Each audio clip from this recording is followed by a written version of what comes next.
नमस्कार मंडळी. आजच्या आपल्या खास पॉडकास्टमध्ये आपण भेटणार आहोत अशा व्यक्तीला ज्यांनी प्रचंड संघर्ष करत यशाचं शिखर गाठलं. भारतापासून अमेरिकेपर्यंत यशाचा प्रवास करणारे प्रसिद्ध डॉक्टर आज आपल्यासोबत आहेत.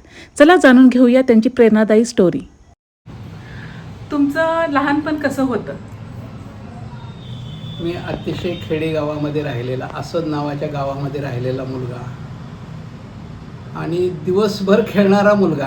गावातला एक सुद्धा मनुष्य म्हणत नव्हता की हा काय शिकेल म्हणून.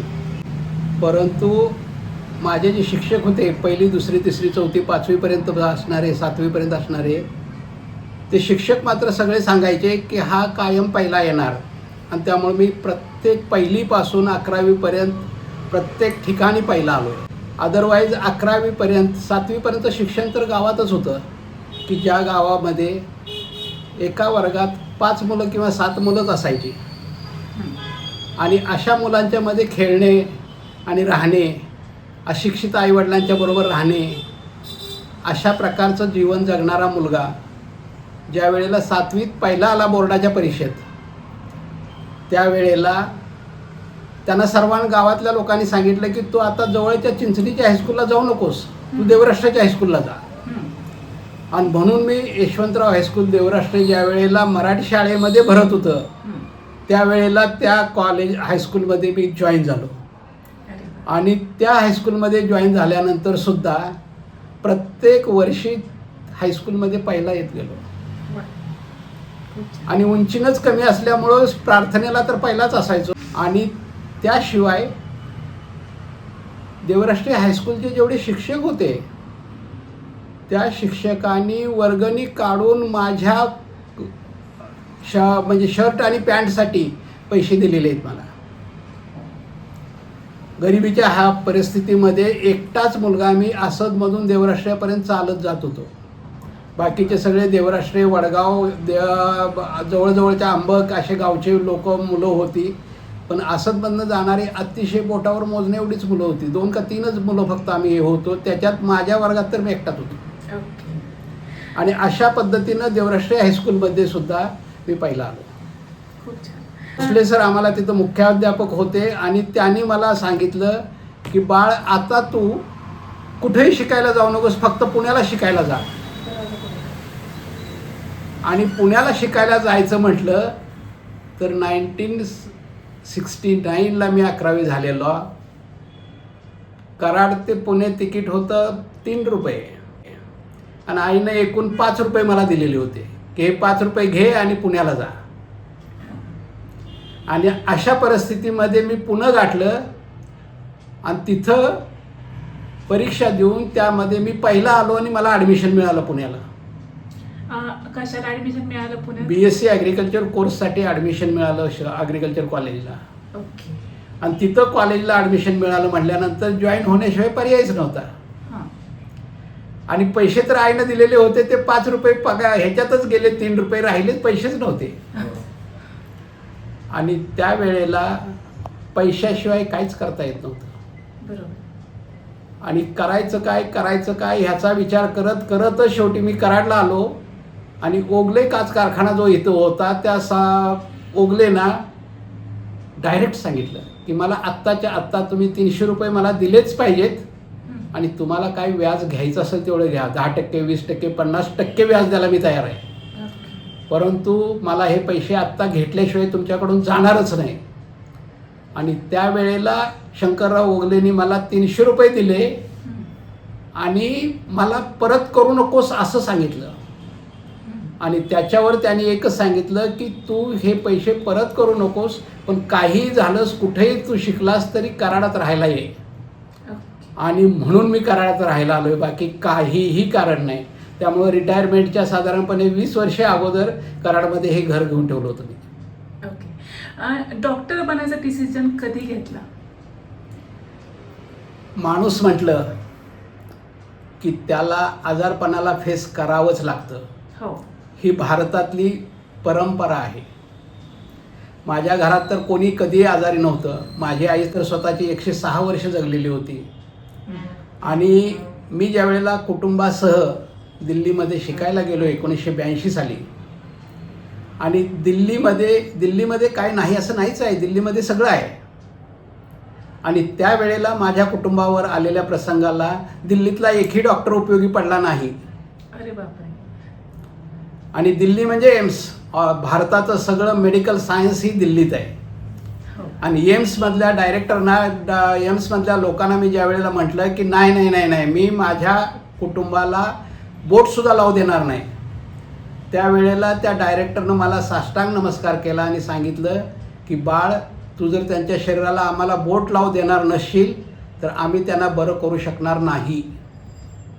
असा कोणता प्रसंग होता हा?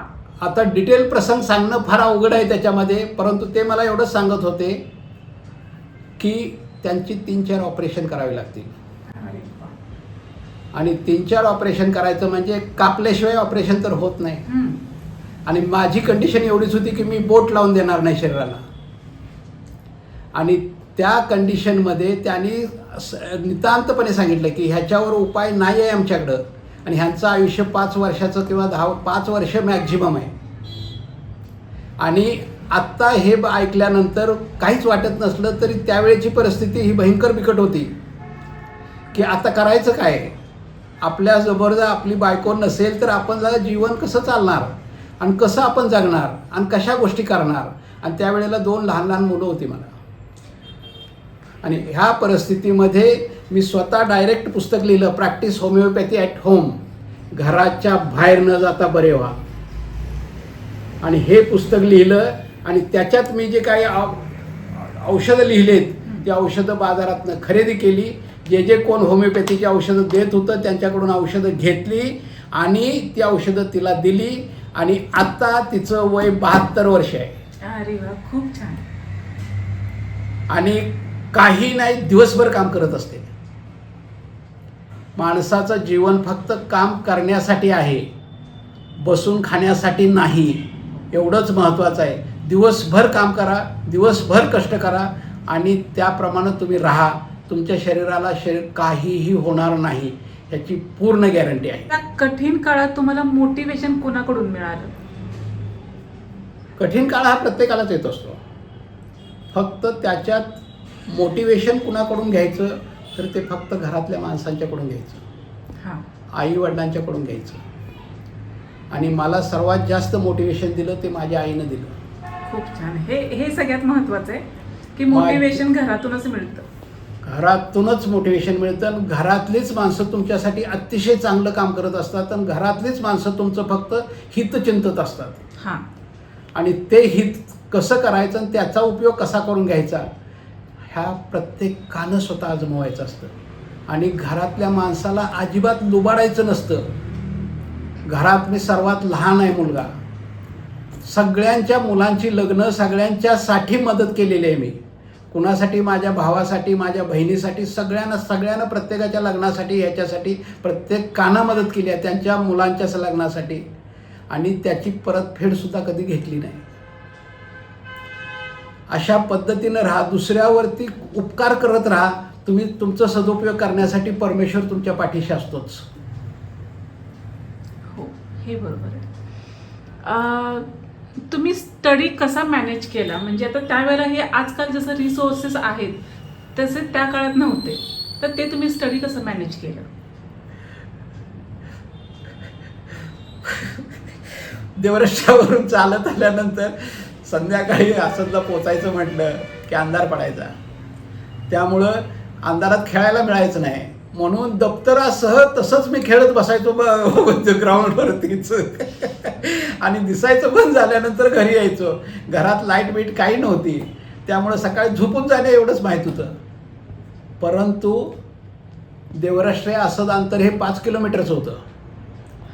ते अंतर चालताना त्यावेळेला गाड्या बिड्या काय नसायच्या, नुसतं चालतच जायचो आम्ही. तर पुस्तकं वाचत जायचो मी. आणि पुस्तक रस्त्यानं वाचणे आणि रस्त्याने येतानाच पुस्तक वाचणे एवढंच काम केलं देवरष्ट्याला असताना मी हायस्कूलमध्ये. आणि त्यामुळं अजिबात अभ्यास घरात न करता रस्त्यानं अभ्यास करत होतो मी. आणि तरीसुद्धा पहिला येत होतो, हे फार महत्त्वाची गोष्ट त्यात. आणि आजच्या स्टुडंटसाठी तुम्ही स्टडी टिप काय काय द्याल आजच्या स्टुडंटची थोडीसे आता आजच्या स्टुडंटची परिस्थिती जी आहे खूप वेगळी आहे. ती अतिशय वेगळी आहे. हो. त्यांच्या हातात फक्त मोबाईल अजिबात असता कामा नये. हं. लॅपटॉपवर त्यांना जे काय करायचं असेल ते करू द्या. असं का बरं? एक महत्त्वाची गोष्ट की लॅपटॉपवरती रिसेंट गोष्टी मिळतात. हं. रिसेंटच्या गोष्टीत त्याला काय चाललेत हे जर त्याला समजलं तर ते फायद्याचं असतं, तोट्याचं नसतं. फक्त त्यातलं किती वेळ त्यानं घालवायचा त्यासाठी हे प्रत्येकानं ठरवायला पाहिजे. कारण त्याला परीक्षेत किती मार्क पडतात ह्याच्यावर त्याचं ॲडमिशन अवलंबून असतं. हो. ॲडमिशन हे फक्त मार्क किती आहेत ह्याच्यावर असतं, त्याला काय येतं ह्याच्यावर नसतं. त्यामुळं त्या प्रमाणच त्याचं ॲडमिशन असतं, ह्याच्याशिवाय दुसरं काही नाही. आणि आत्ता तर आणखी त्या मार्कांना सुद्धा कोण विचारत नाही. हो. आता नीटच आलं आहे. नीट कॉम्पिटेटिव्ह एक्झाममध्ये किती तुम्हाला मिळतं ह्याच्याशी संबंधित आहेत सगळं. हो. आणि त्याच्यात आता तर 90% वर असेल तरच खरं आहे, नाही तर खरं नाही. हे फार महत्त्वाचं आहे अगदी. आणि तुम्ही स्ट्रेस आणि प्रेशर हे कसं हँडल केलं त्यावेळेला? त्यावेळेला प्रेशर तर फार होतं. हं. परंतु त्यावेळेला पैसेच नव्हते. हो, हे खरं आहे. कारण पैसाच नव्हता अजिबात. हातात पैसे 5 रुपये सुद्धा नसायचे. आणि रोज खायला पैसे असल्याशिवाय तर खाता येत नव्हतं. हे फार परिस्थिती महत्त्वाची आहे. तर त्याच्यात विद्यार्थी सहाय्यक समिती नावाची पुण्यामध्ये जी ऑर्गनायझेशन होती ते निम्म्या पैशामध्ये जेवण देत होते. त्यांच्या जेवणाचा उपयोग घेऊनच आम्ही मोठे झालो. इतर ठिकाणी 60 रुपये खानावळ होती, तर ती विद्यार्थी सहाय्यक समिती जी होती पुण्यामध्ये ती 30 रुपयेमध्ये आम्हाला जेवण द्यायची. फक्त बेकार एवढंच होतं की मी ॲग्रिकल्चर कॉलेजचा मुलगा आणि त्याला जेवण्यासाठी फर्ग्युसन कॉलेजला जावं लागायचं. त्यामुळं 2 किलोमीटरचं अंतर चालल्याशिवाय आम्हाला त्यावेळेला पर्याय नव्हता. पण 2 किलोमीटर चालत जायचो, तिथं जेवायचो आणि परत यायचो. परंतु जाताना येताना आता पुढं काय करायचं ह्याचा विचार करत जायचो आणि त्या वेळेचा सदुपयोग करायचो. आणि म्हणूनच मी तिथं पहिला येऊ शकलो, मार्क चांगले मिळवू शकलो. आता आजकाल निगेटिव्ह लोक खूप आहेत, म्हणजे डिमोटिवेट खूप करतात. तर निगेटिव्ह लोक किंवा एन्व्हायरमेंट असेल तर काय करावं असं तुमचा एक सल्ला? कितीही निगेटिव्ह लोकेशन वस्तुस्थिती असली, हां. अगदी माझ्या गावचंच सांगतो, गावातला प्रत्येक माणूस मला म्हणत होता की हा एक शब्द अजिबात शिकणार नाही, बिलकुलच शिकणार नाही, हा असाच शेती करत राहणार आहे, कारण हा कधी अभ्यासच करत नाही. परंतु आपल्याकडं तुम्ही जो प्रश्न विचारला आहे त्याचं उत्तर असं आहे की जो 24 तासातला तुमच्याकडं वेळ आहे त्या वेळेमधला काही भाग तुमचा स्वतःचा सदुपयोग अभ्यासासाठी हा घालवलाच पाहिजे. आणि तो प्रत्येक मुलाने घालवला तरच त्या मुलाचं कल्याण होईल, नाहीतर होणार नाही आहे. आणि त्याच्यात मार्कावरतीच फक्त तुमचं ॲडमिशन असतं. हो. आणि मार्कावरतीच तुम्हाला नोकऱ्या मिळतात, त्याच्याशिवाय तुम्हाला नोकरीही मिळत नाही. डॉक्टर झाल्यावर लाईफ कशी बदलली तुमची? काय चेंजेस काय झाले? मी शेती खात्यातलाही डॉक्टर आहे. हां. शेती खात्यातला डॉक्टर करण्यासाठी मी दिल्लीला गेलो आणि तिथं माझ्यावर जे प्रसंग आले त्यामुळं मी माणसाचा डॉक्टर झालो. माझ्या घरावरतीच प्रसंग आले म्हणून मी माणसाचा डॉक्टर झालो. आता माणसाचा डॉक्टर आणि शेती खात्यातला, शेती खात्यात काय आहे, ती झाडं रोपं बोलत नाहीत. हो. आणि माणसांचा डॉक्टर म्हणजे माणसं बोलतात. बोलणाऱ्यांचा डॉक्टर होणं ही वेगळी गोष्ट आहे आणि न बोलणाराचा डॉक्टर होणं ही वेगळी गोष्ट आहे. ह्या दोन वेगवेगळ्या गोष्टी आहेत त्याच्यामधल्या. हो. तर याच्यामधलं महत्त्वाची गोष्ट आहे की बोलणाऱ्यापेक्षा न बोलणारे चांगले असतात, ह्या मताशी मी आलोय. मग आज मागे वळून पाहिल्यावर तुम्हाला काय फील होतं? पाठीमागं वळून जर पाहिलं तर आपलं जे लाईफ होतं त्याच्यामध्ये अतिशय मोठ्या जंप मी घेतलेले आहेत, एवढं मला नक्की जाणवतं. आणि अतिशय वेगळ्या वातावरणामध्ये जगत आहोत.